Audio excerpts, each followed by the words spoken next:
Bismillahirrahmanirrahim. Assalamualaikum warahmatullahi wabarakatuh. Selamat pagi, salam sejahtera untuk kita semua. Jadi ini langsung saja ya, kita akan mengadakan sidang tugas akhir Universitas Siber Asia Prodi PJJ Informatika dan hari ini sudah hadir peserta sidang atas nama Iqbal Hadi Nugraha, juga penguji ada saya sendiri, Ratsara, dan ada Pak Abdul Azam Azari ya. Jadi akan saya mulai, akan bacakan sedikit teknisnya. Eh, Pada hari ini Senin tanggal 9 Maret 2026 akan diselenggarakan sidang tugas akhir dengan nama peserta sidang nama mahasiswa Iqbal Hadi Nugraha, nomor induk mahasiswa 220401070409 dari program studi PJJ Informatika. Tugas akhir yang akan disidangkan berjudul implementasi time based on one time password atau TOTP ya pada sistem login aplikasi klinik dan farmasi aksi berbasis mobile nih ya. Untuk skema tugas akhirnya, prototipe lokasi sidang tugas akhir Zoom. Tugas akhir tersebut sudah dibimbing oleh dosen pembimbing Ibu Chen Ramadan Hasaltin Eskom Mkom dan akan diujikan oleh dua dosen penguji. Yang pertama saya sendiri sekaligus ketua sidang, Riyad Sahara. Lalu ada dosen penguji dua, Abdul Azam Azari Eskom Mkom, Bapak Abdul Azam Azari Eskom Mkom ya. Dan sidang akan terdiri dari tiga sesi. Sesi pertama, mahasiswa akan dipersilakan untuk mempresentasikan laporan sidangnya. Karena ini sedikit telat, jadi durasi untuk presentasinya tinggal 10 menit ya. Lalu sesi kedua dilanjutkan dengan sesi diskusi atau tanya jawab antara peserta sidang dengan pengisi sidang. Setelah itu nanti peserta sidang akan ditempatkan sebentar di waiting room karena nanti akan ada diskusi antara penguji dan pembimbing untuk memberikan penilaian. Lalu akan di-invite kembali untuk peserta sidang dan sesi ketiga akan diumumkan hasil atau penilaian sidangnya. Jelas ya, Mas Iqbal ya? Oke, boleh langsung dimulai saja. Nanti waktunya 10 menit setelah Mas Iqbal membacakan pernyataan keabsahan. Silakan dimulai. Assalamualaikum warahmatullahi wabarakatuh. Selamat pagi dan salam sejahtera untuk kita semua. Perkenalkan, nama saya Iqbal Nugraha dengan NIM 2204010704009. Pada kesempatan ini, saya akan mempresentasikan tugas akhir saya yang berjudul Implementasi Time-Based One-Time Password atau TOTP pada sistem login aplikasi klinik dan farmasi atau aksi mobile. Penelitian ini saya lakukan sebagai bentuk pengembangan sistem keamanan login pada aplikasi aksi versi mobile.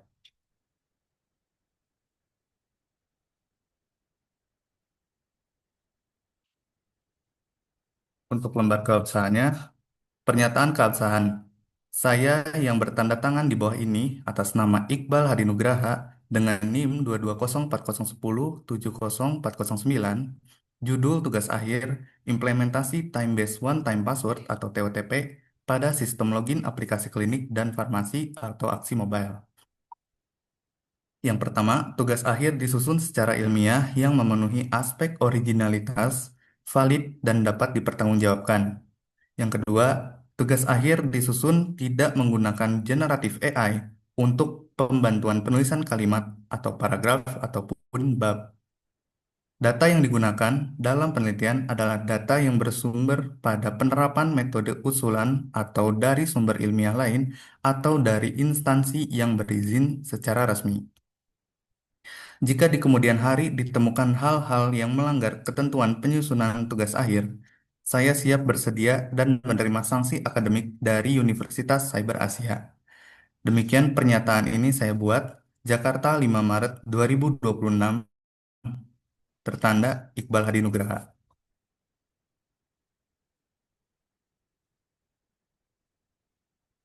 Untuk latar belakang, perkembangan teknologi informasi menyebabkan semakin banyak aplikasi mobile yang menangani data sensitif.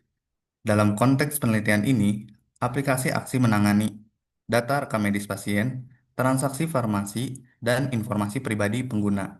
Namun, saat ini mekanisme login masih menggunakan username dan password saja. Model autentikasi seperti ini memiliki beberapa kelemahan, di antaranya rentan terhadap brute force, rentan terhadap credential theft, dan juga rentan terhadap phishing. Karena itu, dibutuhkan lapisan keamanan tambahan. Salah satu metode yang banyak digunakan adalah two-factor authentication, khususnya menggunakan TOTP atau Time-Based One-Time Password. Untuk rumusan masalah, berdasarkan latar belakang tersebut, terdapat tiga permasalahan utama. Yang pertama, aksi mobile belum memiliki mekanisme autentikasi dua faktor. Kemudian sistem login masih rentan karena hanya menggunakan username dan password. Terus belum ada evaluasi terhadap efektivitas implementasi TOTP dalam konteks aplikasi ini.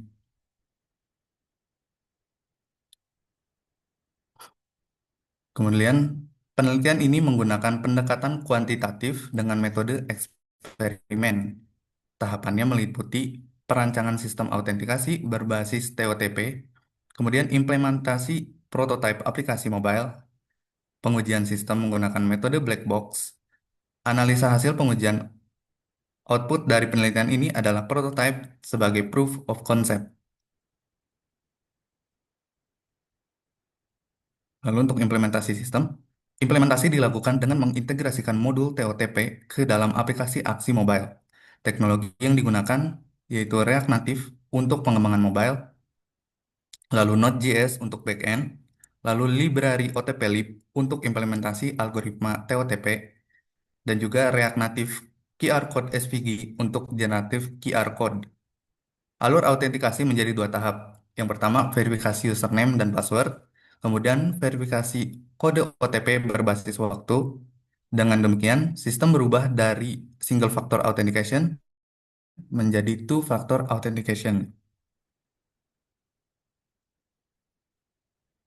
Kemudian saya akan menampilkan screenshot pada aplikasi. Pada tahap implementasi, aplikasi memiliki beberapa halaman utama. Yang pertama adalah splash screen, kemudian halaman login, kemudian halaman OTP.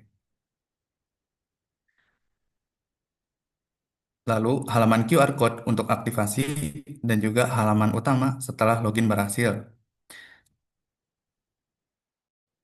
Jika username dan password benar, pengguna akan diarahkan ke halaman input OTP. Kode OTP diperoleh dari aplikasi autentikator seperti Google Authenticator atau Auth dan sejenisnya. Jika OTP valid dan belum expired, maka akses akan diberikan. Pengujian dilakukan menggunakan metode black box testing. Hasilnya menunjukkan autentikasi dua faktor berjalan sesuai rancangan. Kode OTP tidak dapat digunakan kembali. Sistem menolak OTP yang salah atau kadaluarsa. Kemudian keamanan meningkat dibanding sistem lama.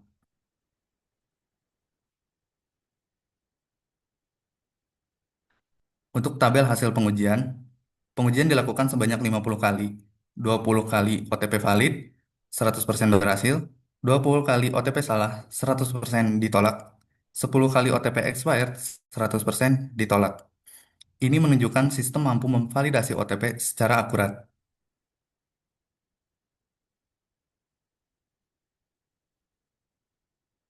Untuk grafik hasil pengujian, grafik memperlihatkan distribusi keberhasilan dan kegagalan autentikasi. Dari grafik terlihat bahwa sistem konsisten menerima OTP valid, sistem konsisten menolak OTP salah dan expired. Hal ini membuktikan bahwa algoritma TOTP berhasil berjalan stabil.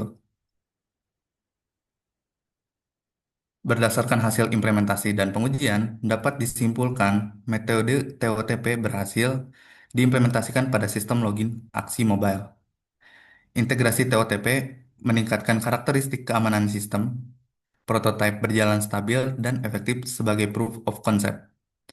Dengan penerapan dua faktor, autentikasi resiko pembobolan akun akibat kebocoran password dapat diminimalkan secara signifikan.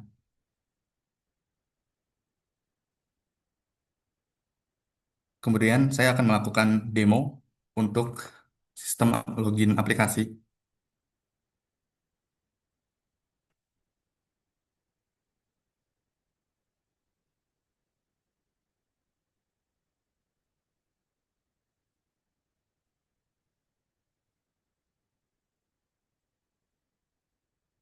Saya menggunakan Expo untuk ke mobile-nya.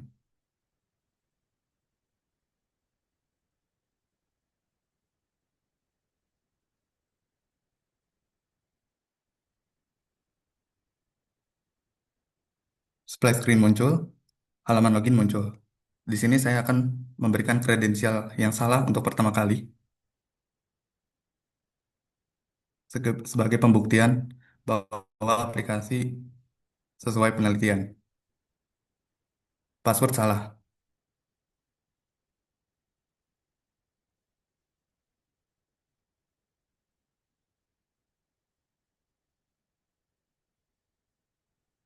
Sebentar.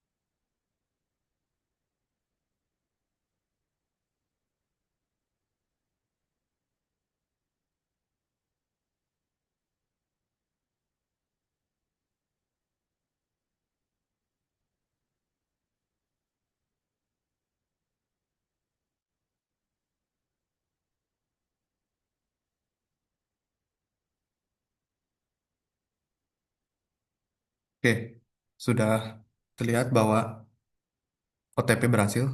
Bentar. Di sini saya akan memasukkan untuk ke aplikasi autentikator.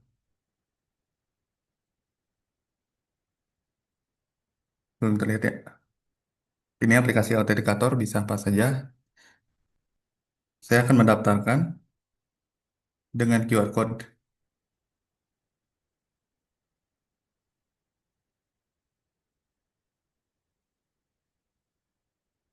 Sudah berhasil terdaftar. Sekarang saya akan input untuk OTP-nya 330250.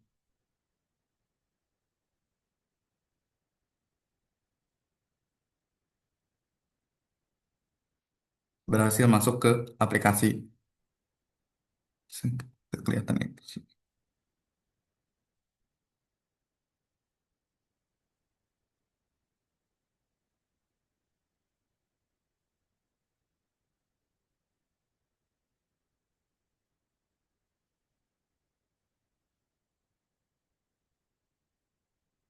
Demikian yang bisa saya presentasikan. Mohon maaf bila banyak kesalahan. Terima kasih Bapak dan Ibu dosen pembimbing dan penguji. Wassalamualaikum warahmatullahi wabarakatuh. Waalaikumsalam. Oke, presentasinya cukup minimalis ya. Dari penjelasannya juga kita hanya melihat PowerPoint-nya aja tanpa ada penjelasan lanjutan. Jadi kita langsung mulai aja lah sesi utamanya nih, sesi persidangan atau diskusi untuk tanya jawab ya antara peserta sidang dengan penguji sidang. Pak Ajam mau duluan? Silakan Pak duluan aja Pak. Oh, saya duluan. Oh ya udah saya duluan udah. Oke lah, karena saya diberikan kesempatan oleh Pak Jam, terima kasih Pak Jam. Saya akan memulai terlebih dahulu ya. Ini Mas Iqbal. Ini judulnya apa sih ini judulnya? Tadi lupa saya. Implementasi TOTP untuk sistem login apps ya. Itu aja ya. Betul, Pak. Kenapa ngambil judul itu? Karena waktu awal saya pakai KP sih, Pak. Jadi waktu itu yang cocok pakai itu judulnya. Cocok, cocok, cocok sama apa? Cocok untuk dibawa ke tugas akhir, Pak. Kata siapa? Waktu kerja praktek, saya mau ngambil UI UX, tapi dengan bimbingan Pak Azam supaya bisa Oh. dibawa ke tugas akhir, pakainya judul seperti itu.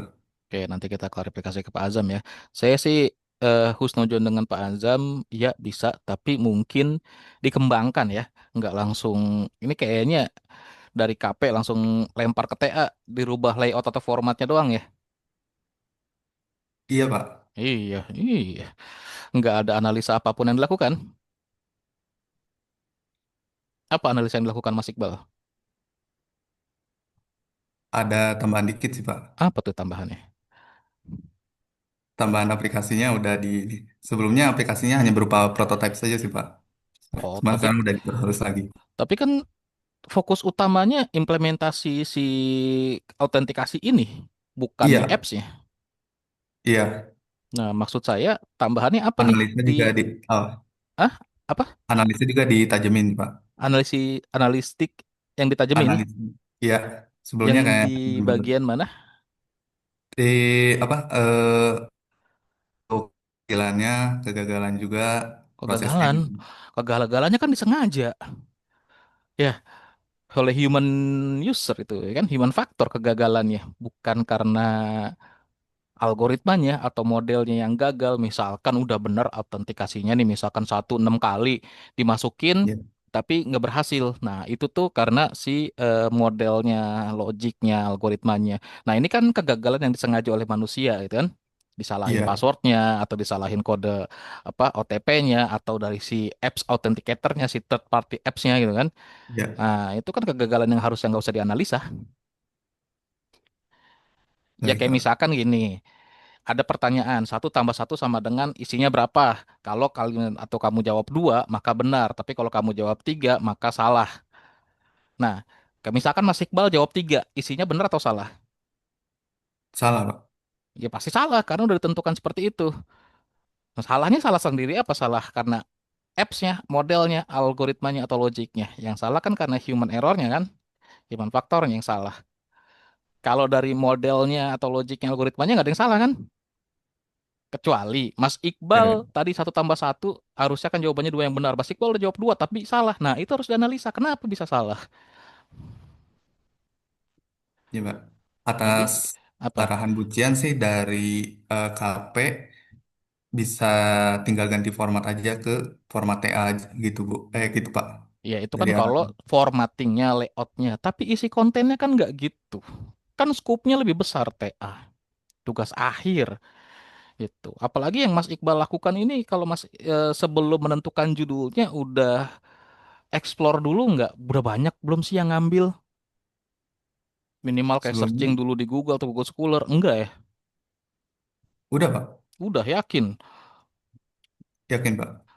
Terus udah banyak yang ngambil. Sebenarnya udah kalau OTP sih udah banyak Pak, tapi kalau TOTP saya masih lihat beberapa aja sih Pak. Kata siapa? Beberapa aja. Yang saya searching nggak banyak sih Searchingnya di mana? dari Di koran kurang atau di ini Google? Di di internet. Google Pak, Kalau di Google di Scholar, di internet. internet tuh sangat-sangat banyak. Saya masukin yang umum aja itu bisa puluhan ribu hasil tuh di Google Scholar. Saya masukin yang spesifik judulnya itu keluar 7.400 sekian hasil. Dan semuanya sama.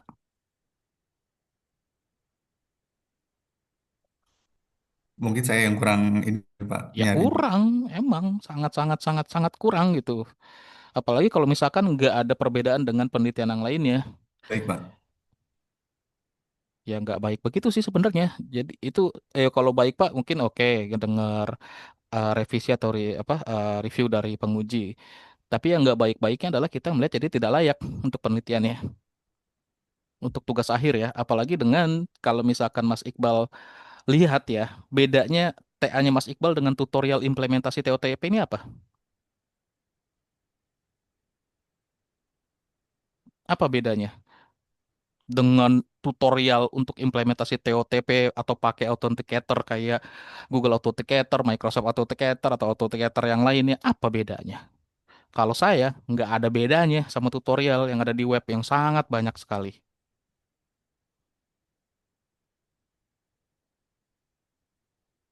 Baik. Ini nggak baik-baik aja, Mas Iqbal. Ini nggak Ya. baik-baik aja gitu kan. Masalahnya ini pertanyaan krusial fatal yang dimana yang saya tanyakan dari tadi itu adalah semuanya fondasinya tentang ide penelitiannya. Yang dimana kalau idenya ini nggak kuat atau mohon maaf nggak layak, ya ngapain nih TA dikerjain gitu. Apalagi dengan tadi setelah saya sedikit explore, ini nggak ada bedanya dengan tutorial di web buat implementasi entah itu TOTP, FA, MFA, ini kan udah banyak banget di internet. Ya mungkin yang ngambil TA waktu saya lihat yang ngambil-ngambil TA itu ya waktu pertama-pertama muncul, tapi tahun belakangan ini nggak cuma sekedar implementasi, banyak analisa yang dilakukan. Misalkan dikomparasi sama dia dari model untuk autentikasinya, logo apa algoritma autentikasinya seperti apa itu. Dan yang dilakukan sama Mas Iqbal ini cuma sekedar ya udah implementasi TOTP di sebuah apps, contohnya apps mobile ini yang dipunya nih si aksi ini berhasil nggak nih? Ya udah selesai ya, udah selesai gitu aja. Nggak ada analisa yang dilakukan, nggak ada kajian yang dilakukan gitu. Kayak misalkan, oh nanti kalau misalkan atau ada ini ya, ada pengujian kinerja yang dilakukan gitu. Pengujian kinerja yang dilakukan tuh kayak misalkan dari respon time-nya dan lain-lain nggak ada yang dilakukan gitu. Atau simulasi serangan nggak ada juga yang dilakukan di situ. Jadi memang untuk judul tugas akhirnya ini atau tugas akhir yang dikerjakan benar-benar seperti hanya tugas mata kuliah pada umumnya atau kayak misalkan KP ya udah hanya sekedar implementasi. Implementasi itu dalam artian di sini mau bikin sesuatu yang kalau udah bikin ya udah selesai kerjaannya. Udah gitu tapi nggak ada analisa yang dilakukan gitu. Kenapa ini harus pakai implementasi ini juga itu nggak ada juga. Alasannya kenapa, kebutuhannya seperti apa, urgensinya apa. Ya nanti pada saat implementasi apa yang kita analisa, apa yang kita kaji agar implementasi nanti optimal sesuai kebutuhan itu juga nggak ada. Terus kalau misalkan nanti implementasinya berhasil, analisanya seperti apa juga nggak ada, future works-nya juga nggak ada. Seperti itu. Dan untuk laporannya juga kan ini tulisannya kayaknya asal-asalan aja gitu, formattingnya. Sekedar ada lah latar belakang ya udah sekedar ada.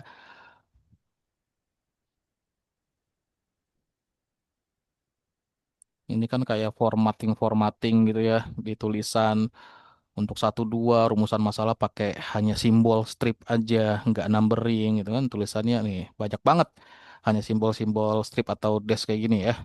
Terus juga di nomor dua nih kebanyakan balet juga gitu kan. Yang entah ini tadi apakah keabsahan itu benar-benar dilakukan, tidak menggunakan untuk menyusun kalimat atau paragraf saya juga nggak tahu ya. Kalau saya sih ngelihatnya jujur aja ya, itu dilanggar semuanya. Walaupun sudah tanda tangan di atas materai dan menyatakan gini-gini-gini, tapi terkadang mahasiswa sangat-sangat berani, ah dosennya nggak akan tahu, udah sikat aja. Nah, mohon maaf, itu adalah kenyataan yang harus saya sampaikan, melihat realita dari kemarin-kemarin bahkan sampai hari ini nih, seperti itu.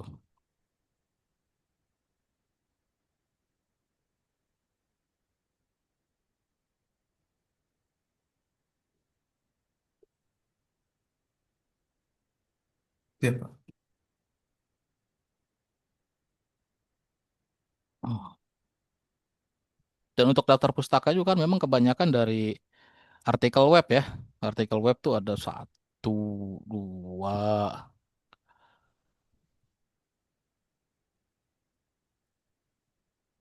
tiga,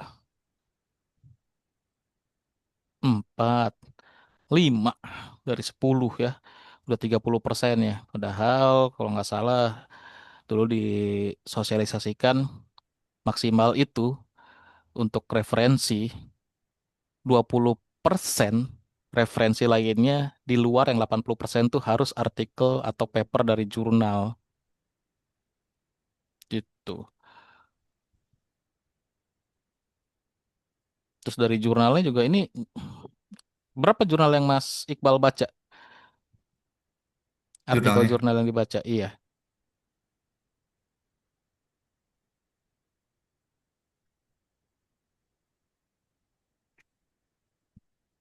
ada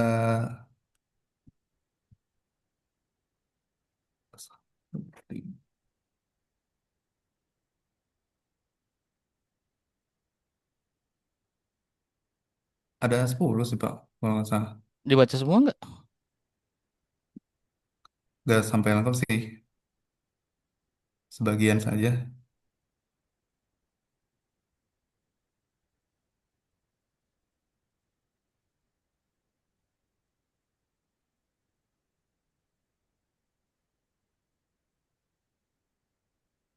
Yakin nggak ada fake citation di situ? Ada apa, Mas? Yakin nggak ada fake citation di situ? Citasi yang palsu yang tampil di daftar pustaka. Kalau ada satu, itu langsung saya vonis tidak lulus ya. Saya yakin nggak ada sih, Pak, kalau untuk jurnal tuh. Citation-nya. Sudah yakin? Ya, yakin, Pak. Ada filenya semua, referensinya. Ada, Pak. Di referensi nomor 4 filenya mana? Coba buka.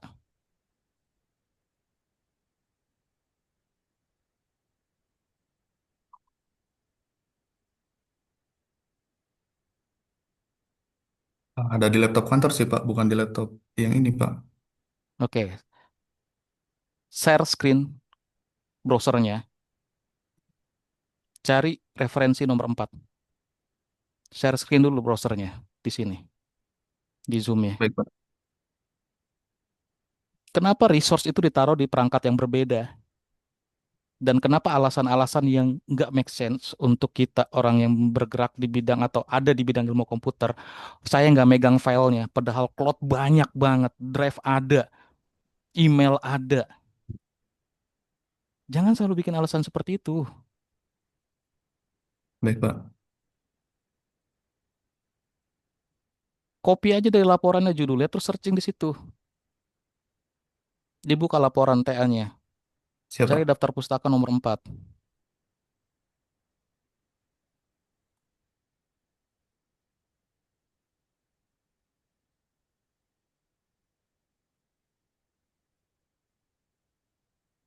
Jujur lebih cepat loh. Ya, Apa?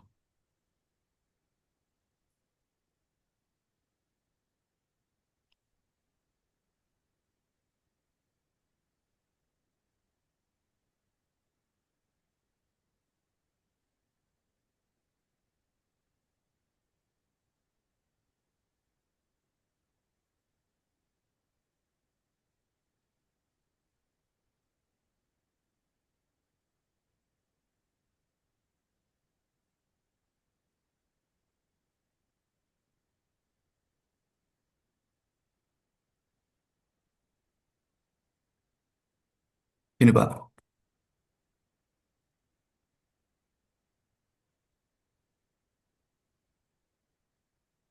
Oke, itu yang nomor 4. Ya,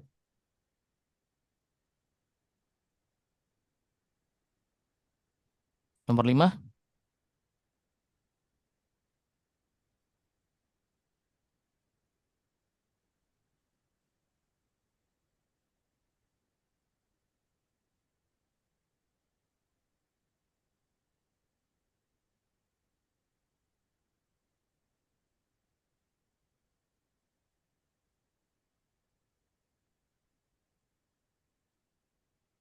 ini, Pak. Udah yakin ada semua. Ya, ada, Pak. Ngebahas apa tuh nomor 5 itu? Nomor 5 ini ngebahas tentang mobile one time password, Pak. Menggunakan algoritma SHA-1 sebagai pengaman login website. Nah, dari artikel ini kalau misalkan Mas Iqbal baca, ada analisis sama ada yang dilakukan selain cuma implementasi autentifikasi aja. Apa yang dia terapkan? Sebuah analisa atau sebuah model atau sebuah algoritma sama ada yang dia terapkan.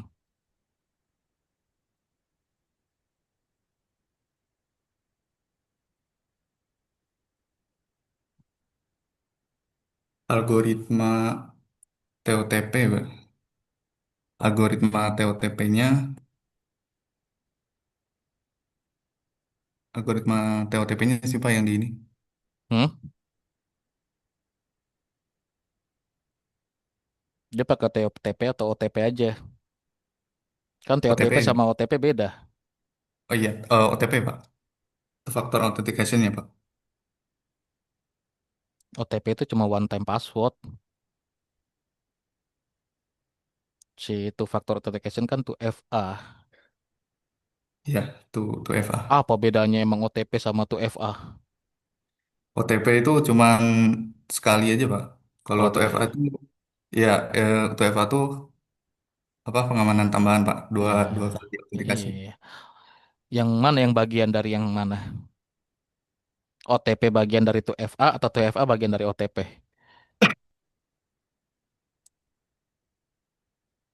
OTP bagian dari 2FA, Pak. Oke, terus di OTP-nya itu ada apa yang harus diterapkan?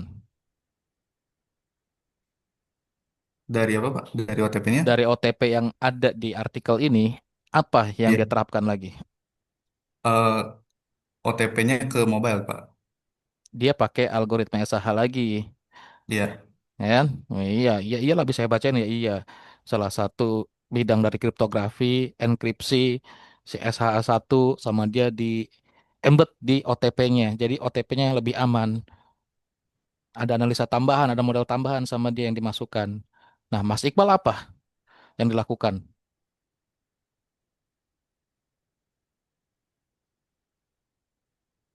Cuma pakai plugin atau library kan? Pakai aja udah.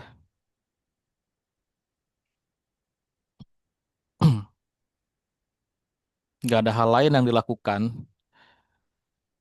di eksperimen TA-nya. Seperti nggak ada, Pak. contoh dari artikel ini yang dia coba masukkan bidang kriptografi gitu ya, enkripsi. Ada algoritma SH1 itu, SH1 itu sama dia. Jadi penelitiannya Mas Iqbal ini kalau kita lihat kayak nggak usah lah menemukan yang hal-hal baru gitu. Sedikit yang membedakan aja gitu, apa gitu, sama apa yang dilakukan lebih gitu. Nggak usah bikin kayak algoritma baru, model baru gitu. Tapi misalkan TOTP-nya nanti akan di-encrypt lagi dengan ini gitu dan segala macam. Terus nanti ada pengujian dengan apa gitu. Minimal seperti itu agar lebih sedikit luas untuk area penelitiannya dan bukan cuma sekedar implementasi habis implementasi selesai gitu. Nah, itu aja sih yang sangat-sangat disayangkan. Jadi kalau kita lihat dengan tugas akhir semester perkuliahan normal saja, ya hampir sama skalanya gitu. Itu sih dari saya sih. Jadi untuk saya skip dulu. Mungkin lanjut dulu dari Pak Abdul Azam ya. Silakan Pak Azam. Terima kasih, Pak. Baik, terima kasih Pak Rid. Oke, terima kasih Pak Iqbal ya. Ini lanjutan dari KP ya. Kalau KP kan Yap. memang kemarin standar ya. Ya untuk KP aja sih gitu. Maksud saya ya kalau memang mau dibuat untuk TA ada minimal tuh analisisnya. Seenggaknya paling minimal secure code analisisnya. Kemudian log analisisnya. Nah, kemudian saya mau ngebedain dulu nih tugas akhirnya punya Mas Iqbal nih. Kira-kira menurut Mas apa bedanya sih sama sistem informasi gitu?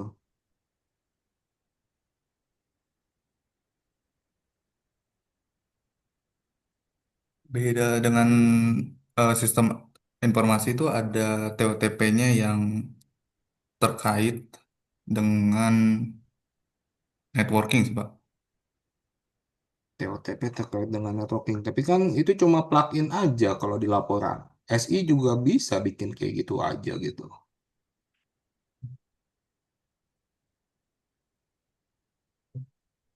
Betul, Pak.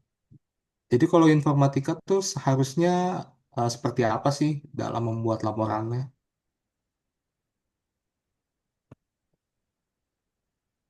Cuman saya lebih ke TOTP-nya sih, Pak. Iya, maksud saya laporan TOTP-nya Mas ini sudah membahas apa saja gitu. Apakah udah ngebahas teknikalnya, secara teknologinya gitu, algoritmanya.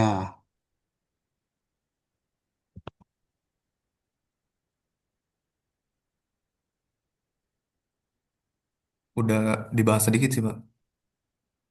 Coba kasih tahu saya apa yang dibahas sama Mas. Dan penelitian mana yang menjadi dasar eh, tulisan Mas ini?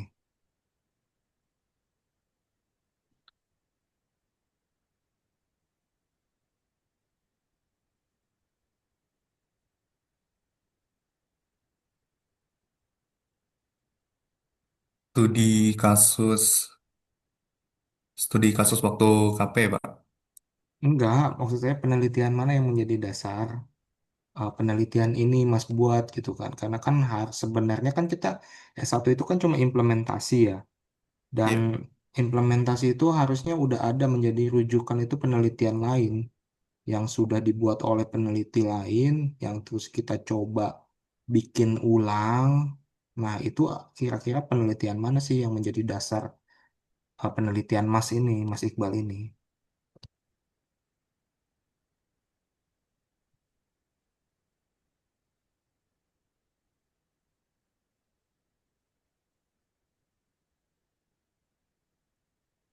Saya nggak lihat penelitian lain sih, Pak. Hmm, Seharusnya kalau S1 itu harus merefer penelitian lain, Mas. Kita nggak bisa namanya tuh mencoba membuat sesuatu hal, tapi kita nggak paham gitu apa strukturnya, apa fundamentalnya gitu ya. Makanya nanti dicoba di-referkan ya, karena itu menyangkut dengan metode penelitian, hasil penelitian, analisisnya, dan juga kesimpulannya.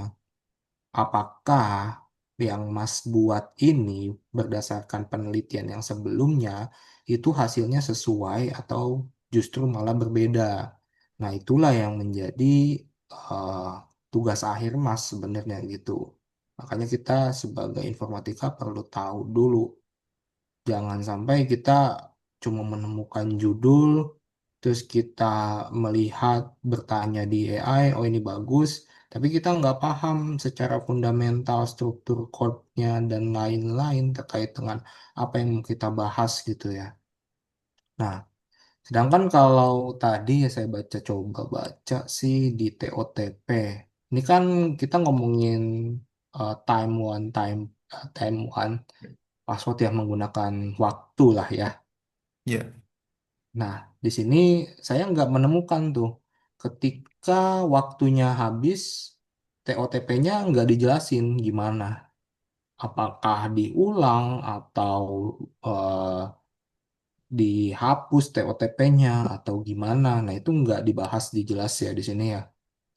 Padahal dibutuhkan penjelasan lebih lanjut analisisnya.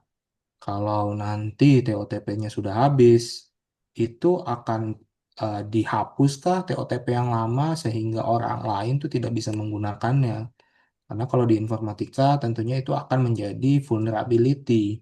Sedangkan di sistem informasi nggak ngebahas lebih detail kerentanan ancaman dari aplikasi tersebut. Apalagi kalau nanti misalkan aplikasi emas itu dipublish di Play Store, itu justru membahayakan karena tidak ada analisis waktu OTP-nya habis.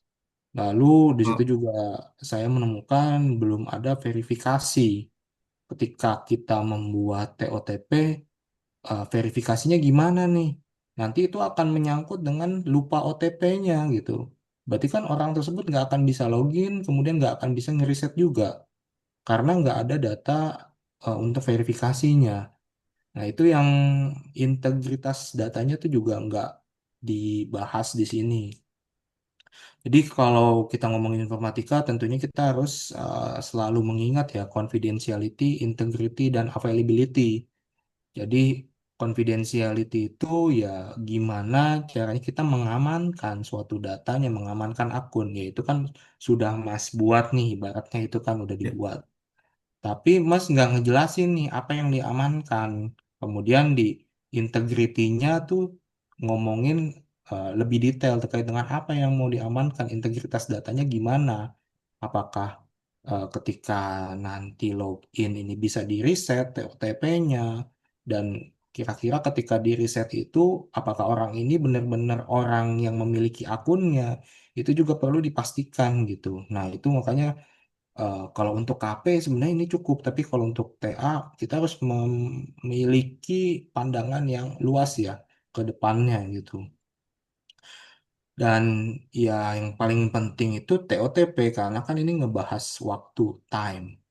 Pastinya ketika TOTP-nya sudah habis, expired, nah itu perlu ditentukan Iya. apakah ini bisa digunakan kembali atau tidak. Kemudian harus ada analisis code-nya. Makanya kalau sebenarnya kalau ngomongin TOTP itu banyak banget yang saling berkaitannya, nggak cuma jaringannya, tapi ada source code analisisnya, ada log analisisnya, dan itu nggak harus kita pakai namanya tuh black box ya, karena black box itu udah jadul sebenarnya. Kan Mas bisa menggunakan source code analisis lain, ada banyak lah yang gratisan gitu ya, kayak misalkan soft SAST, SAST kalau nggak salah deh. Static Application Security Testing SAST untuk melihat apakah aplikasinya ini banyak kerentanan atau enggak gitu. Ketika Mas sudah melakukan analisis di sini, kemudian mencari kerentanannya dan memfix patchingnya, maka ya itu udah bisa menjadi TA gitu. Kalau kita ngomongin aplikasinya gitu ya, dalam hal secure code analysis. Kira-kira sih seperti itu ya Mas ya, kalau dari saya. Baik, Pak. Ini Terima ada kasih yang mau masukannya. ditanyakan dulu nggak?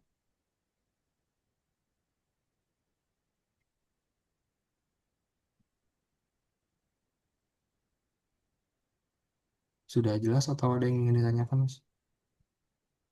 Sudah jelas sih, Pak. Tapi kalau untuk TOTP itu kan ada yang expire itu kan. Tadi yang Bapak bilang itu apakah TOTP-nya nggak berjalan atau gimana?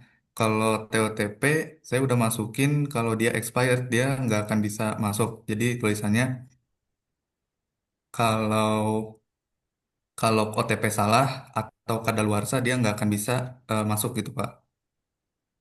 Ya, iya, tapi kan saya nggak menemukan buktinya gitu di laporan nggak ada, analisisnya nggak ada, diagramnya nggak ada, bagaimana proses itu dari awal ke ujungnya itu juga nggak ada. Jadi perlu jangan cuma kita kayak TOTP implementasi udah selesai, udah dites menurut keyakinan kita, maka itu bisa menjadi TA. Tapi kan kita harus melihat dampak ke belakangnya. Ketika misalkan OTP sudah diimplementasi, apakah ada muncul kerentanan-kerentanan lain yang kita tidak ketahui gitu ya. Nah, itulah yang bisa menjadi celah. Makanya banyak banget kan sistem kita yang kebobolan itu. Intinya sih di situ. Itu yang fokus informatika tentunya di situ. Ini itu Baik ya Pak. Mas. Terima Jadi kasih perlu masukannya. dianalisis lagi sih. Kalau memang nanti eh ngulang atau gimana, ya intinya tolong banget laporannya diperbaiki betul-betul gitu. Karena kan ini nanti akan dipublish ya. Jadi orang lain tuh akan melihat kalau Mas bikin yang ngasal-ngasal, nanti perusahaan lain juga pasti kan akan melihat kayak misalkan Mas daftar nih pindah perusahaan misalkan ya, terus manajer IT-nya melihat lah laporan tugas akhir Mas kayak gimana sih.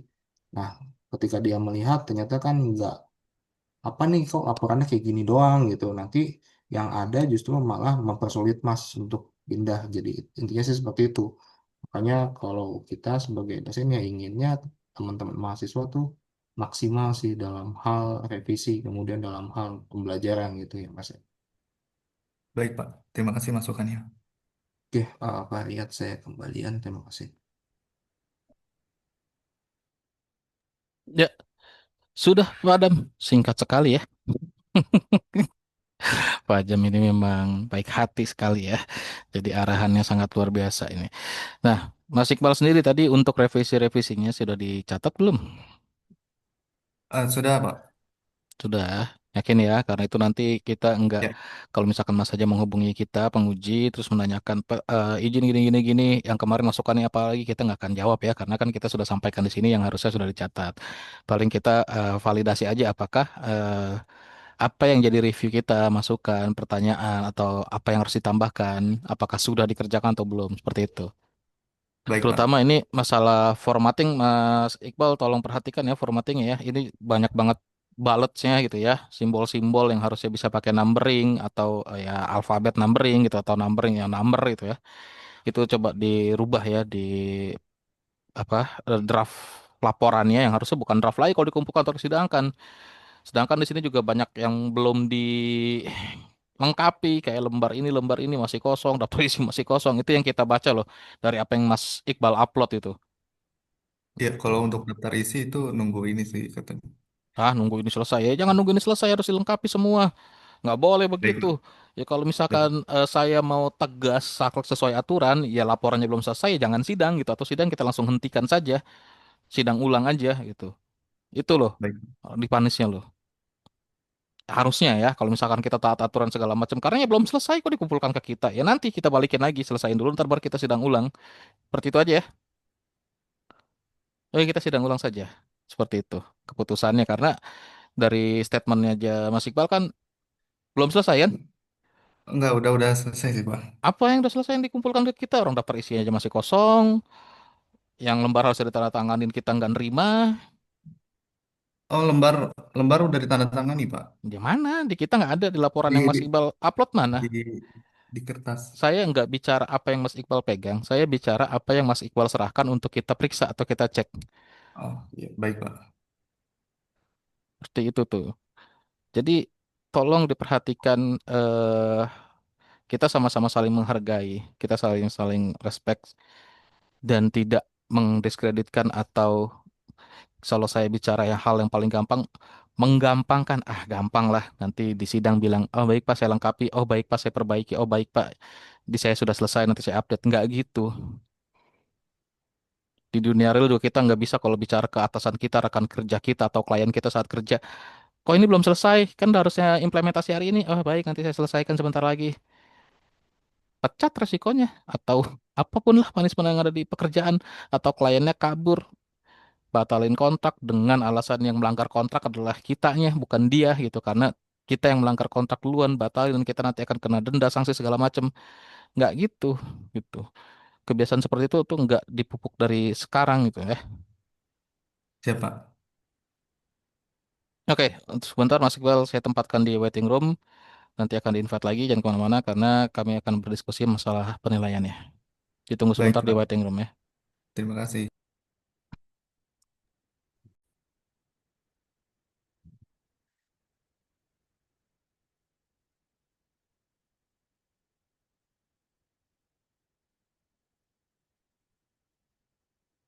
Oke, Mas Iqbal, ini sebelum penilaian ya, yang kita akan umumkan hasil penilaiannya ada beberapa yang akan disampaikan dan memang jujur aja saya berkata di depan agar cepat karena kita sudah lewat nih ya dari waktu yang sudah ditentukan.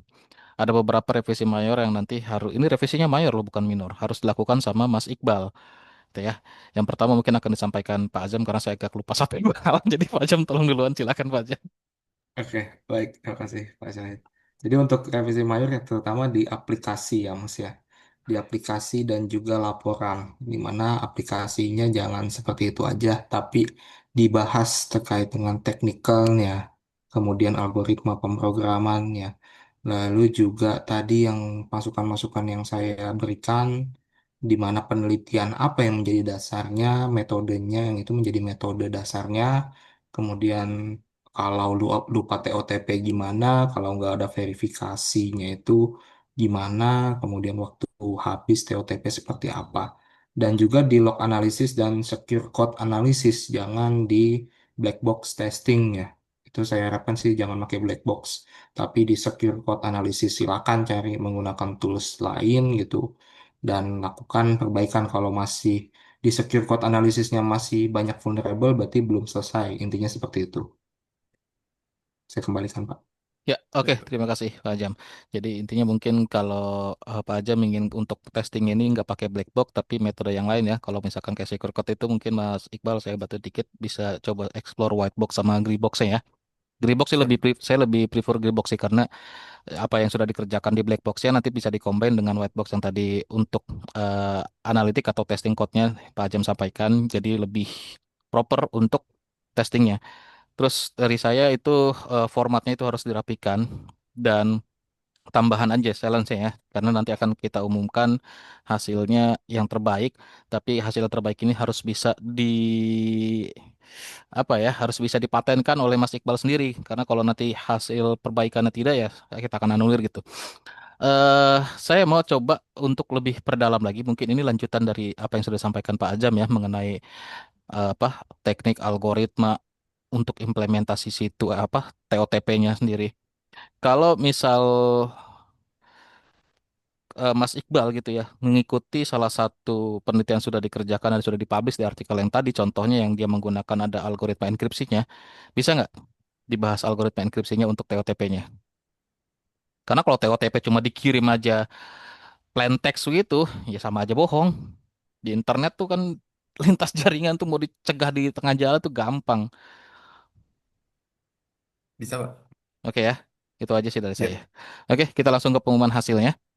Jadi langsung akan saya bacakan untuk lembar penilaian yang sekaligus berita acara sidang tugas akhir untuk program studi PJJ Informatika. Di hari ini, di tanggal 9 Maret 2026, hari Senin, telah dilakukan sidang tugas akhir dengan nama peserta sidang, nama mahasiswa Iqbal Hadi Nugraha, nomor induk mahasiswa 220401707409. Tugas akhir yang sudah dilaporkan dan sudah dilakukan sidang berjudul implementasi time-based one-time password (TOTP) pada sistem login aplikasi klinik dan farmasi atau aksi mobile. Berdasarkan penilaian dari dosen pembimbing dan juga penguji, maka mahasiswa tersebut dinyatakan lulus dengan perbaikan ya. Jadi perbaikannya tadi sudah disampaikan, ini perbaikannya jenisnya mayor, banyak, tapi sekali lagi ini harus dikebut, curahkan seluruh usahanya untuk dalam waktu 7 hari maksimal atau 1 minggu setelah sidang ini sudah harus diselesaikan semua revisinya atau perbaikannya. Gitu ya Mas Iqbal, selamat sekali lagi. Jadi saya nyatakan sudah lulus dengan perbaikan. Oke, ada yang mau disampaikan Pak Jam? Boleh. Sudah? Oh iya, jangan lupa tuh ya Nah, Mas ya, terkait dengan referensi ya. betul. Referensi itu kan kalau udah bahasa Inggris jangan ditranslate ke bahasa Indonesia ya. Oh Karena iya, itu baik, Pak. jadi nggak ditemukan sih. Paling Ya, itu ya. Pak. Iya, baik. Selamat ya. Oke, oke, Mas Iqbal, sudah dengan ini sidang saya nyatakan selesai. Jangan lupa referensinya, revisinya disegerakan ya, maksimal 7 hari. Sekian, terima kasih. Assalamualaikum warahmatullahi wabarakatuh. Wah, Dulu kita lanjut lagi. Bismillahirrahmanirrahim. Assalamualaikum warahmatullahi wabarakatuh. Selamat pagi, Bapak Azam, dan ada peserta sidang kita, ada Mas Estian Seto Mahardi. Jadi tanpa berlama-lama kita langsung mulai saja untuk sidang tugas akhir Universitas Siber Asia Prodi PJJ Informatika. Dan hari ini sudah hadir peserta sidang dan penguji sidang. Saya akan buka saja dan akan bacakan sedikit teknis untuk sidangnya seperti apa. Oke, pada hari ini Senin tanggal 9 Maret 2026 akan diselenggarakan sidang tugas akhir dengan peserta sidang Yastian Seto Mahardi, Prodi PJJ Informatika, nomor induk mahasiswa 240401020141. Tugas akhir yang akan disidangkan berjudul Perancangan Arsitektur Network Access Control atau NAC berbasis 802.1x untuk meningkatkan keamanan jaringan. Dan sudah dibimbing oleh dosen pembimbing Bapak Dr. Ucuk Darussalam STMT yang di mana sidang tugas akhir ini akan diujikan oleh dua dosen penguji. Yang pertama saya sendiri sekaligus sebagai ketua sidang Riyad Sahara, lalu ada dosen penguji dua Bapak Abdul Azam Azari Eskom Mkom. Sidang terdiri dari 3 sesi. Sesi pertama peserta sidang dipersilahkan untuk mempresentasikan laporan tugas akhirnya yang sudah dikerjakan dengan durasi 15 menit efektif ya, harap dimanfaatkan dengan sebaik-baiknya. Lalu nanti akan lanjutkan di sesi kedua dengan sesi diskusi tanya jawab antara peserta sidang dengan penguji sidang. Ada dua tadi penguji sidangnya. Yang nanti setelah itu peserta sidang akan ditempatkan di waiting room karena akan dilakukan proses penilaian yang terlebih dahulu akan ada diskusi antara pembimbing dan penguji untuk bagaimana nilainya. Yang nanti peserta sidang akan di-admit atau di-invite kembali ke room dan akan diumumkan nilainya pada sesi ketiga atau sesi terakhir. Sudah jelas ya? Sangat jelas, Pak Riyad. Oh, oke. Nanti waktu akan dimulai setelah selesai membacakan pernyataan keabsahan. Silakan dimulai untuk presentasinya. Ya, baik. Assalamualaikum warahmatullahi wabarakatuh. Waalaikumsalam. Selamat siang, salam sejahtera untuk kita semua. Yang saya hormati Pak Riyad Sahara, SSI MT, selaku dosen penguji 1. Yang saya hormati Pak Abdul Azam Azari, Eskom Mkom, selaku dosen penguji 2. Perkenalkan Pak, nama saya Yastian Seto Mahardi, biasa dipanggil Seto, dengan nomor induk mahasiswa 240401020141. Pada hari ini, saya izin untuk menyampaikan paparan terkait tugas akhir saya yang berjudul Perancangan Arsitektur Network Access Control (NAC) berbasis 802.1x untuk meningkatkan keamanan jaringan.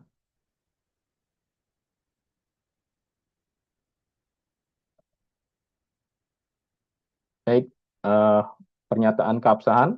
Saya yang bertanda tangan di bawah ini, nama Yastian Seto Mahardi, NIM 240401020141, judul tugas akhir perancangan arsitektur network access control berbasis 802.1x untuk meningkatkan keamanan jaringan.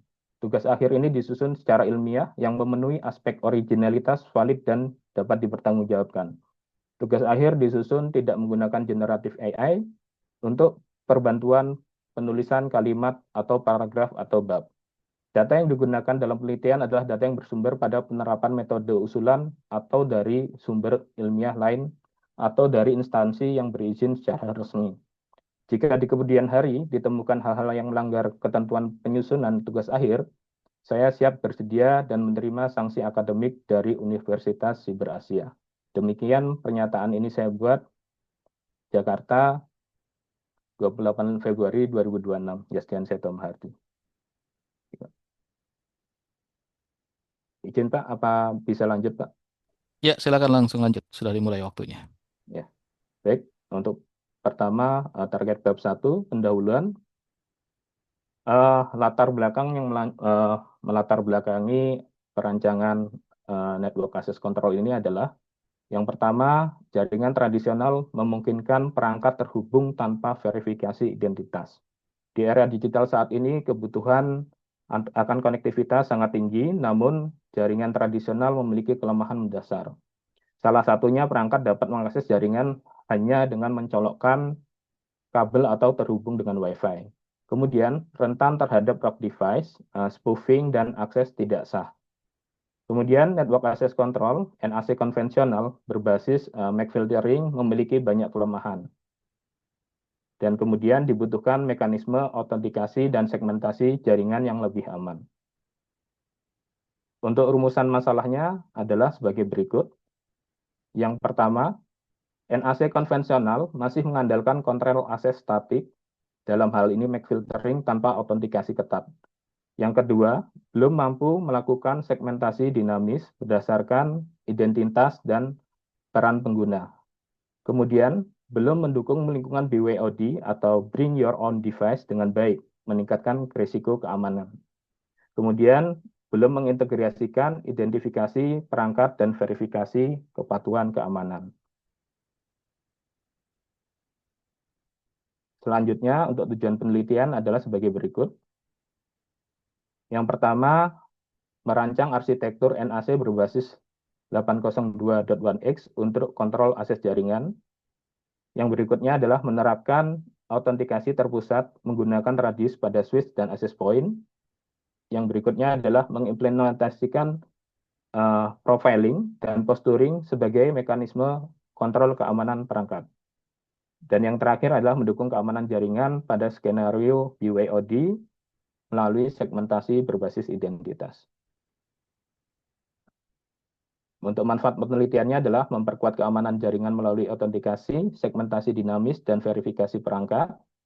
Kemudian memudahkan pengelolaan akses perangkat dan penerapan kebijakan keamanan berbasis identitas. Dan yang terakhir memberikan studi implementatif mengenai penerapan NAC berbasis 802.1x menggunakan perangkat jaringan. Untuk landasan metode sendiri, menurut Fauzan 2013, NAC bertujuan untuk mencegah perangkat yang tidak mematuhi kebijakan keamanan agar tidak membahayakan jaringan dan memberikan kontrol yang ketat atas perangkat yang ingin terhubung. Berikut merupakan evolusi NAC. Jadi saat ini NAC sudah mencapai generasi ketiga. Jadi yang pertama adalah generasi pertama. Itu hanya dapat melakukan MAC filtering dan port security ya. Ini bisa kita temui di switch layer 2 atau switch layer 3 di produk-produk enterprise. Kemudian untuk generasi kedua adalah agent based dan quarantine VLAN. Dan yang terakhir adalah generasi saat ini yang lebih modern adalah sudah berbasis 802.1x, terpusat, enforcement scalable, dan keamanan yang lebih baik. Kemudian untuk 802.1x merupakan standar IEEE, standar untuk port-based network access control yang pertama kali distandarisasi tahun 2001. Dan telah mengalami beberapa revisi mendefinisikan mekanisme autentikasi dan otorisasi perangkat yang terhubung ke jaringan LAN atau WLAN. Tiga entitas utama dari arsitektur .1x ini adalah supplicant, authenticator, dan authentication server. Berikut merupakan topologi sederhananya ya. Kalau di sini ada supplicant, kemudian ada authenticator, dan ada authentication server. Supplicant ini tujuannya tentunya mengakses ke internet atau ke LAN resources yang lain ya. Sebelum mencapai ini, supplicant ini akan diautentikasi oleh authenticator dan authentication server. Kemudian Radius, Profiling, Posturing, dan BYOD. Radius merupakan protokol AAA, Authentication, Authorization, dan Accounting. Untuk manajemen terpusat, kemudian device profiling adalah identifikasi tipe perangkat via DHCP fingerprinting, HTTP user agent, dan lain-lain. Kemudian device posturing adalah verifikasi kepatuhan endpoint.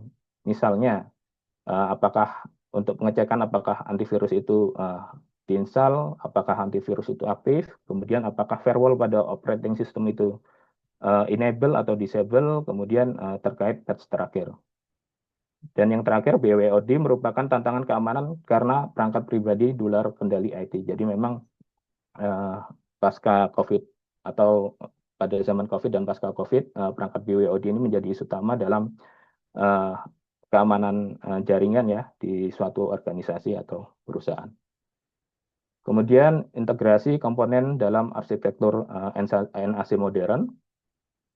Arsitektur terintegrasi NAC modern yang terdiri dari entitas utama seperti yang tadi sudah disampaikan di slide sebelumnya, yaitu supplicant, perangkat pengguna, authenticator itu berupa switch atau access point, dan authentication server. Jadi nanti dalam penelitian ini ANC yang digunakan adalah menggunakan software Aruba ClearPass.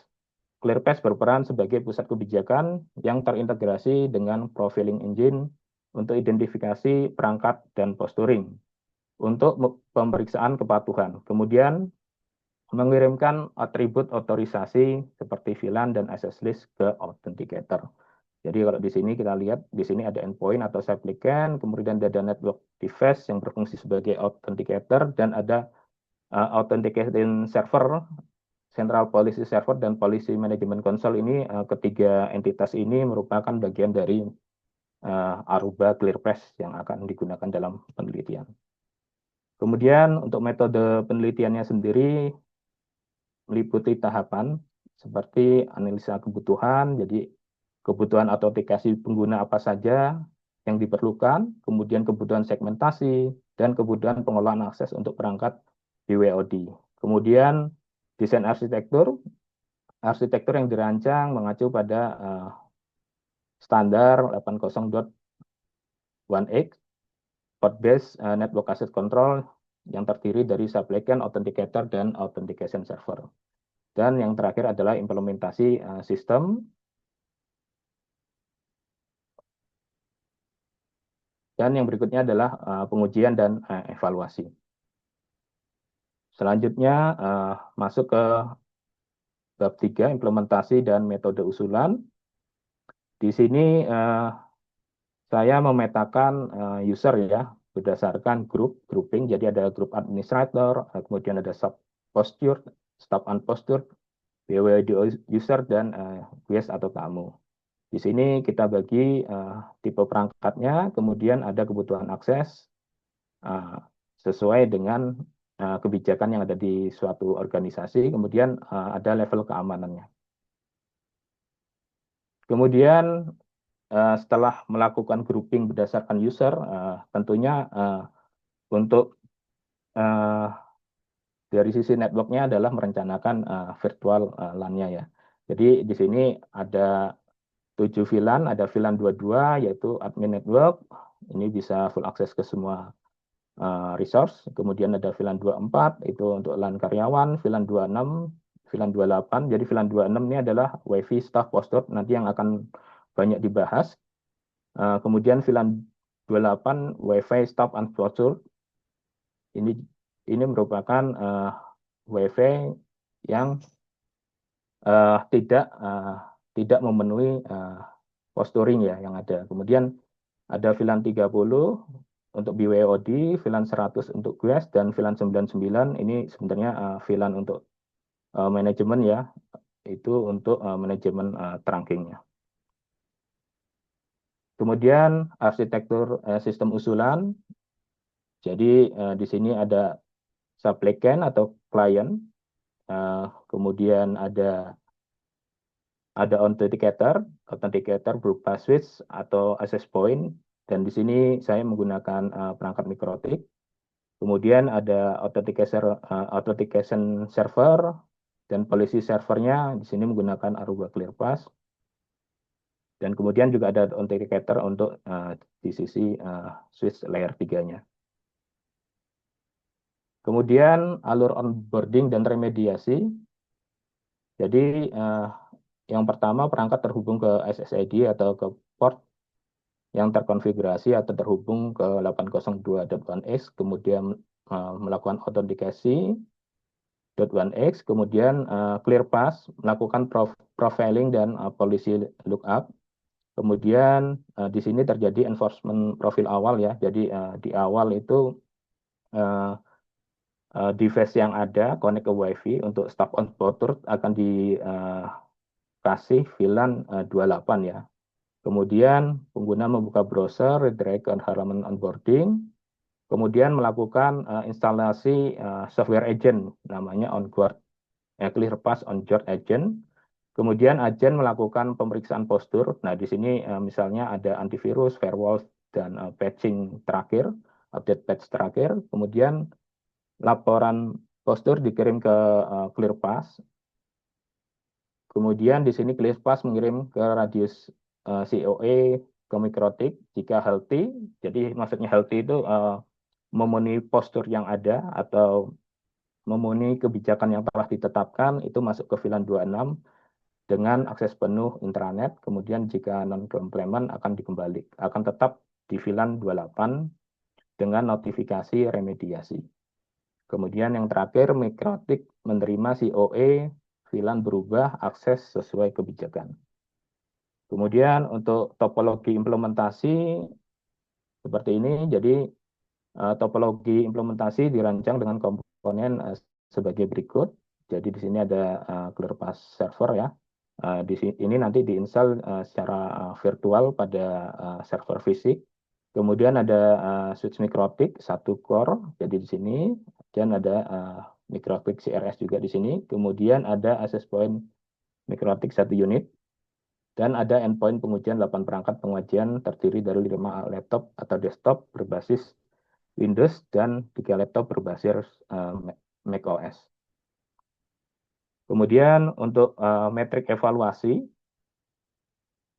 di sini ada autentikasi dengan metrik success rate minimal 95%, kemudian ada latensi itu kurang dari 500 milisecond, kemudian ada profiling, akurasi profiling minimal 95%, kemudian ada unknown device detection itu 100%, kemudian posturing, non-compliant detection 100%, remediation effectiveness minimal 90%, kemudian ada VLAN assignment, itu akurasi assign VLAN itu 100%, kemudian juga ada isolasi interVLAN block rate itu 100%.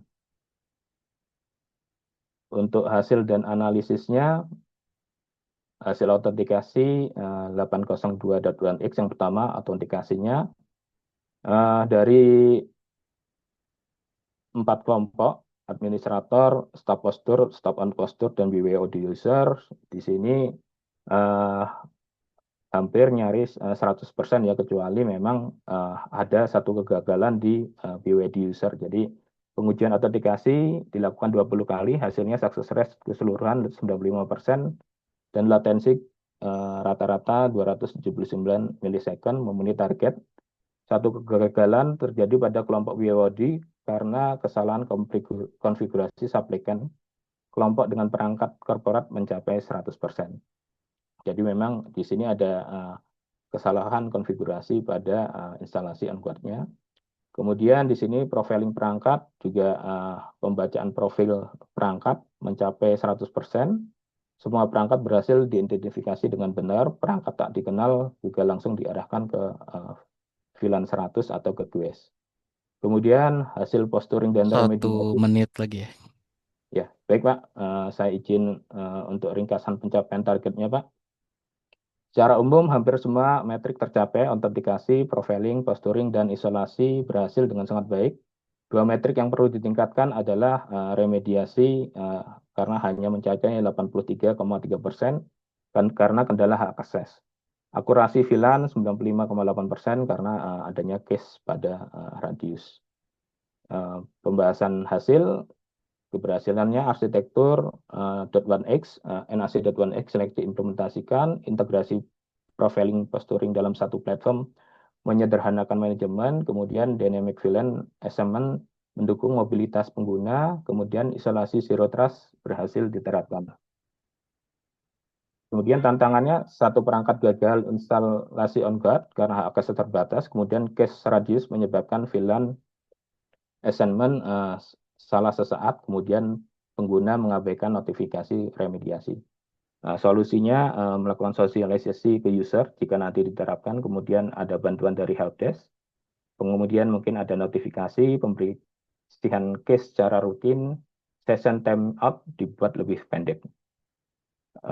Hasil analisis hasil terhadap rumusan masalah, yang pertama rumusan masalah 1 terkait autentikasi statis yang sebelumnya, jadi autentikasi menggunakan .1x.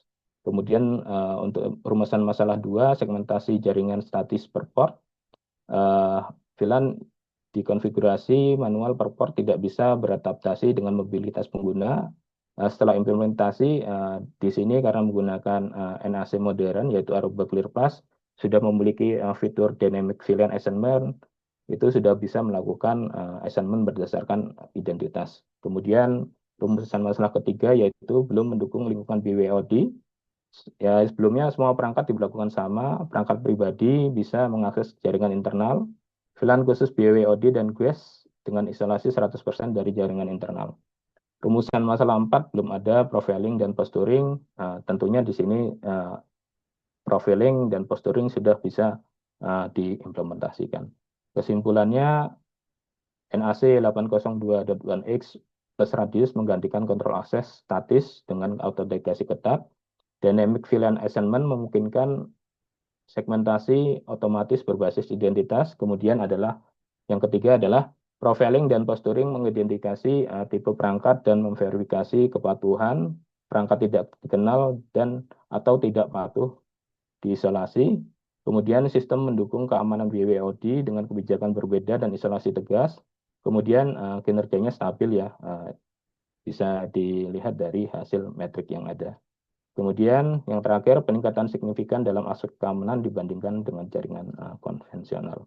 Sarannya pengembangan posturing lebih kompresif dengan integrasi MDM atau EDR, Endpoint Detection and Response, kemudian implementasi redundansi, radius, dan integrasi dengan SIEM, IDS atau IPS, kemudian pengembangan menuju Zero Trust menyeluruh, Continuous Authentication atau Risk-Based Access Control, kemudian yang keempat adalah otomasi kebijakan berbasis resiko real time,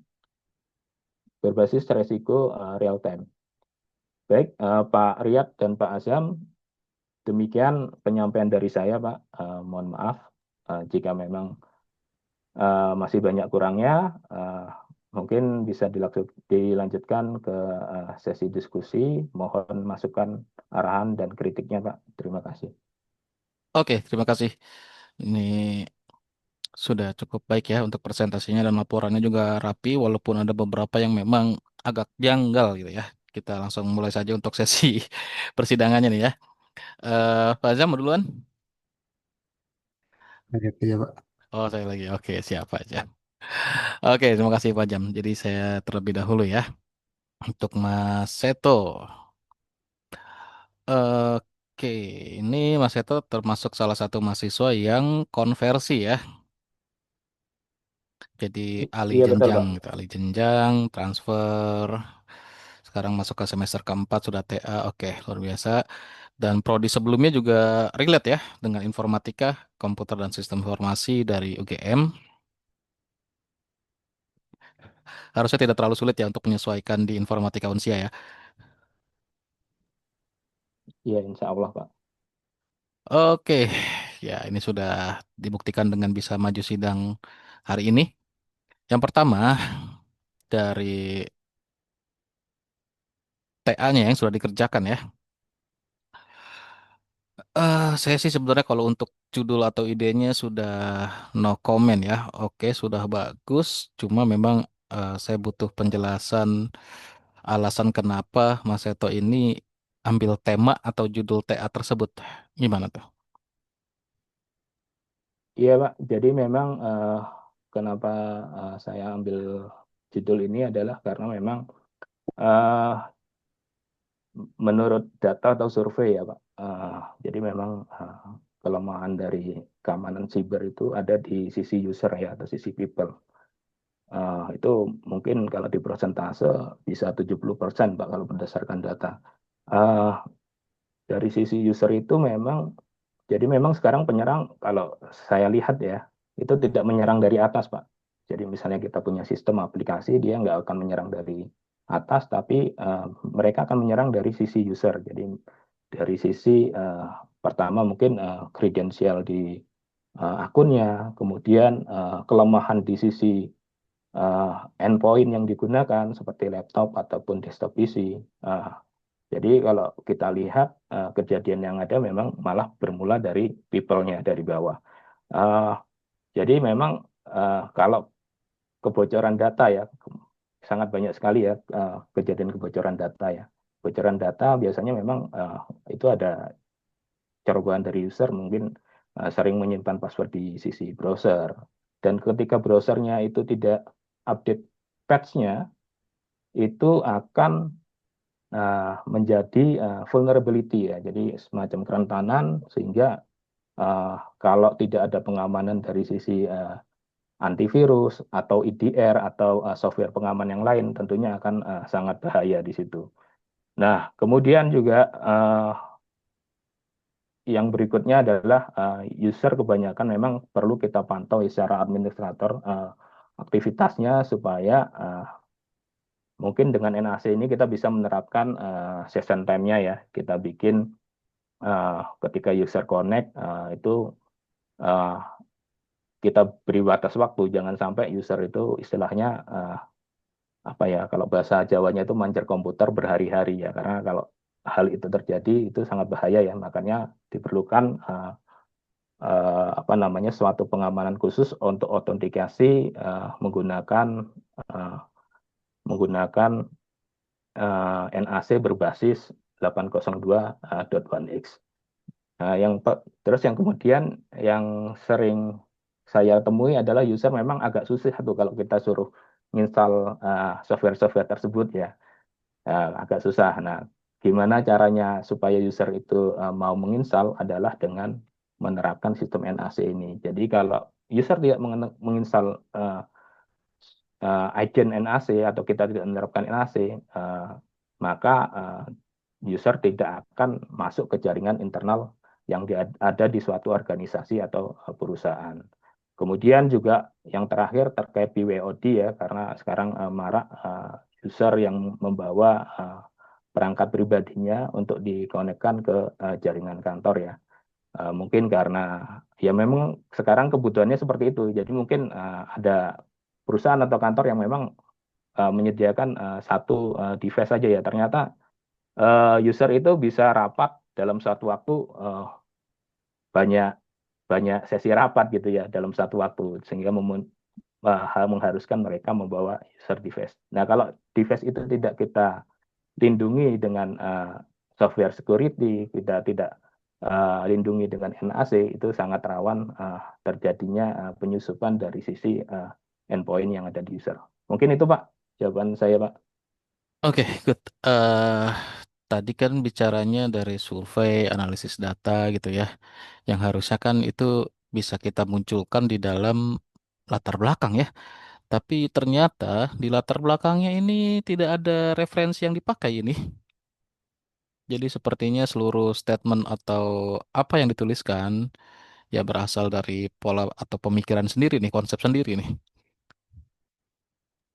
Tidak sih Pak, kalau berdasarkan konsep sendiri memang mungkin ya saya kelewat aja membahas terkait apa namanya yang saya sampaikan tadi ya Pak. Eh, Hmm. yang istilahnya apa namanya berdasarkan data atau survei people itu menjadi komponen tertinggi penyumbang dari celah keamanan cyber. Mungkin nanti akan saya perbaiki Pak. Mungkin izin nanti masukannya apakah mau dimasukkan di bab 2 atau di latar belakang gitu Pak. Karena itu tadi berhubungan dengan alasan, urgensi gitu ya, atau kebutuhan kenapa sih penelitian ini wajib dijalankan atau layak dijalankan harus masuk latar belakang ya. Dan di latar belakang ini tidak ada citasi ke referensi sama sekali gitu. Iya, betul Pak.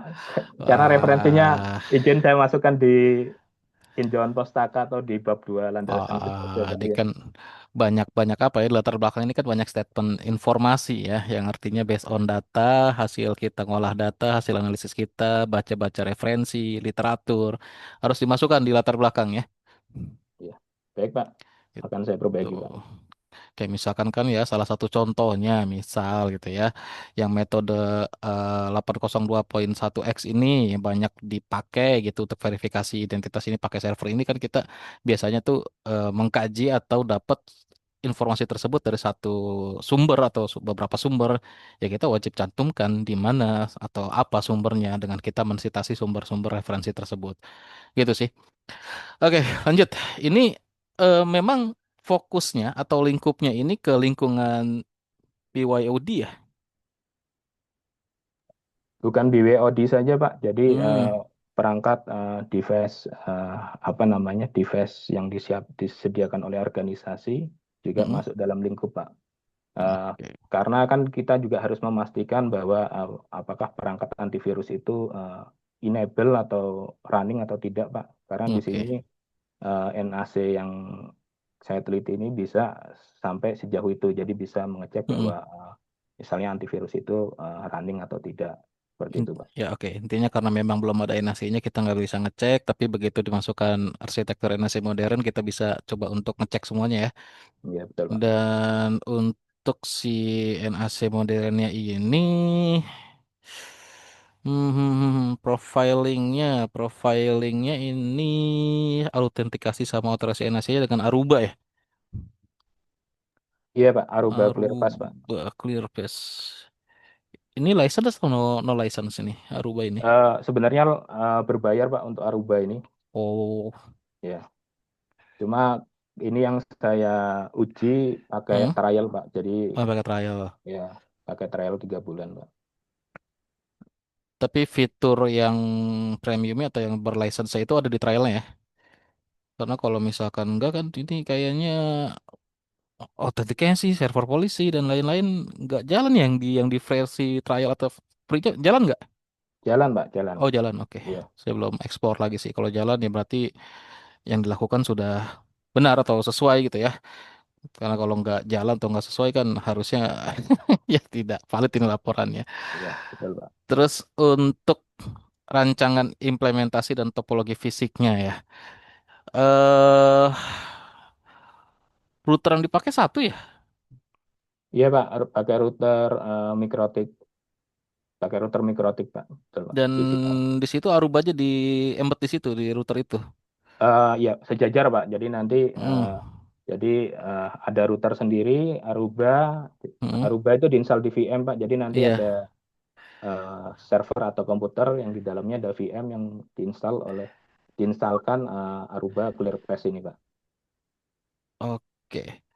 Nah ini Mas Seto ini fisik atau virtual sih? Saya sorry baru baca lagi nih. Fisik Pak. Fisik kan ya? Iya, Itu memang oke. Terakhir lah ya. Terakhir ini bab 4 ini poin-poinnya masih satu-satu-satu tuh. Nanti coba dirapikan lagi untuk poin-poin atau subpoin dari masing-masing bab dicek lagi. Dan untuk caption table itu harus ini ya atau nama table di atas table ya, jangan di bawah table. Kalau gambar captionnya di bawah gambar, tapi kalau table di atas table ya. iya. Baik, Pak Riyad. Nanti saya perbaiki. Oke, good. Dari saya itu aja. Silakan Pak Jam. Terima kasih. Baik, terima kasih Pak Riyad. Selamat siang, Mas Seto ya. Siang Pak Azam. Ya, Mas, boleh tahu nggak Mas untuk yang referensi ini boleh diperlihatkan nggak file-filenya? Kalau referensi saya ada saya ringkas di literatur sih Pak Azam Pak. Izin, Pak. Nah, soalnya saya nyari di Google nggak ketemu-temu sih referensinya. Boleh tahu gitu linknya yang bisa diakses? Eh, izin Pak, saya sebentar Pak, saya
untuk linknya ini Pak. Jadi memang linknya nggak ada Pak. Jadi memang saya ringkas dalam eh, apa namanya latar belakang, metodologi, hasil utama dan kemudian ada diskusi atau keterbatasannya Pak. Boleh dibuka doinya coba Mas. Itu kan doinya. Ya Pak. Coba dibuka. Nggak ada.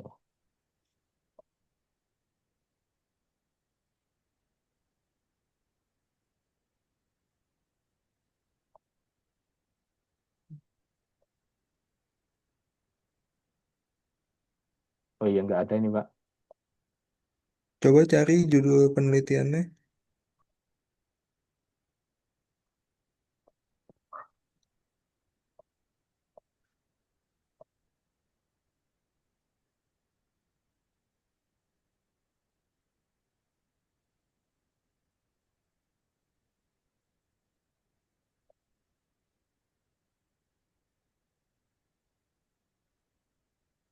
Hmm. Oh nggak ada juga nih Pak. Berarti referensinya dapat dari mana Mas?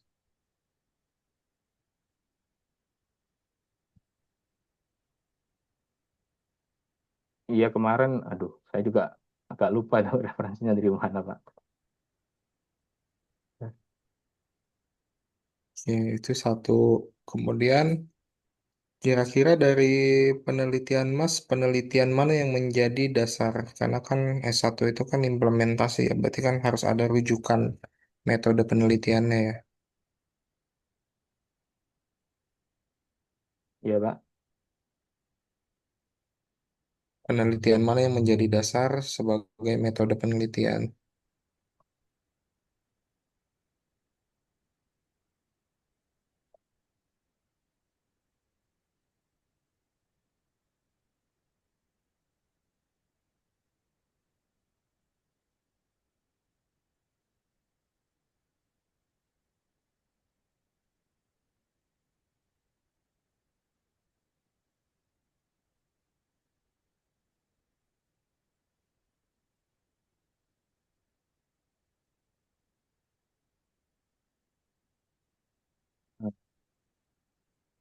Yang berdasarkan literatur ya maaf Pak Azam ya Pak. Yang menjadi metode Mas melakukan atau membuat penelitian ini tuh referensi awal utamanya tuh yang mana? Sebenarnya ada juga web ini juga sih Pak, web dari Mikrotik juga Pak yang jadi dasar Pak. Tapi memang sepertinya belum saya masukkan Pak di daftar pustaka Pak. Ting belum ilmiah dong kalau kayak gitu. Karena kan harus ada penelitian yang mendasari kalau S1. Iya, tapi ada sih Pak. Mungkin nanti saya coba perbaiki ya Pak. saya tambahkan penelitian yang maksudnya benar-benar mendasari, Pak.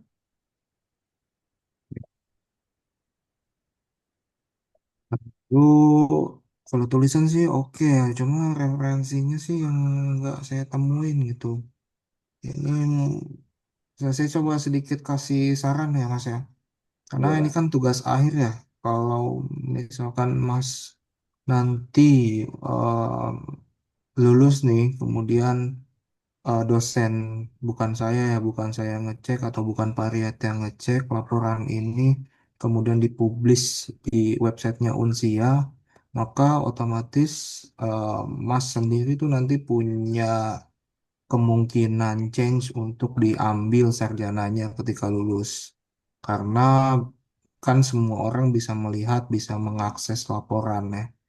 Kemudian ketika kita tidak berdasarkan data dan referensi yang baik, maka itu juga menjadi catatan buruk ketika pindah kantor ataupun nanti di saat ingin melakukan kenaikan jabatan di kantor. Pastikan perusahaan lain akan melihat ya penelitiannya. Kemudian ketika dilihat ternyata tidak ada referensi yang valid, otomatis ini juga menjadi tanda tanya besar gitu ya. Karena setiap penelitian kan perlu ada latar belakang. Kenapa ini harus dibuat, apa yang mendasarinya, bukan cuma karena kita melihat di pekerjaan kita masih belum ada ini, jadi kita buat ini gitu. Enggak gitu ya. Itu juga perlu menjadi dasar. Selain itu juga saya melihat ini referensinya ada 11 dan mayoritas ini tahunnya cukup jauh ya, dimana kita kan sekarang 2026 nih. Kalau kita hitung mundur aja 2025 itu paling maksimal itu 2021 lah, anggap untuk penelitian terakhir gitu ya. Karena kalau teknologi itu kan sangat cepat pergerakannya gitu. Makanya kalau kita ingin mengejar ketertinggalan, kita harus mengejar referensi yang paling baru gitu sih Mas, menurut saya ya. Paling itu lalu untuk pengujian nih ini menggunakan metode apa Mas? Kalau pengujiannya menggunakan metode metrik tadi, Pak. Nah, itu aja ya, nggak ada log analisisnya ya. Eh, belum, Pak, belum sejauh sampai log analisis. Jadi kita lihat aja hasil lognya apa, belum sampai menganalisa hasil lognya, kemudian apa menganalisa, kemudian menyampaikan solusi belum, Pak. Jadi hanya disampaikan di sisi metrik, di apa diambil kesimpulannya seperti itu, Pak Azam. Oke, baik. Terima kasih Mas. Pak Riyad saya kembalikan. Ya, baik, Pak. Oke, terima kasih Pak Jam. Oke, kepada Mas Seto, kita tempatkan di waiting room dulu karena saya harus berdiskusi, terutama juga dengan pembimbing yang saya harus kontak dulu untuk penilaian ya. Nanti akan di-admit kembali, kurang lebih 3 sampai 5 menit. Silakan ditunggu di waiting room dulu ya, saya tempatkan di Ya, waiting room. baik, Pak Riyad, Pak Azam.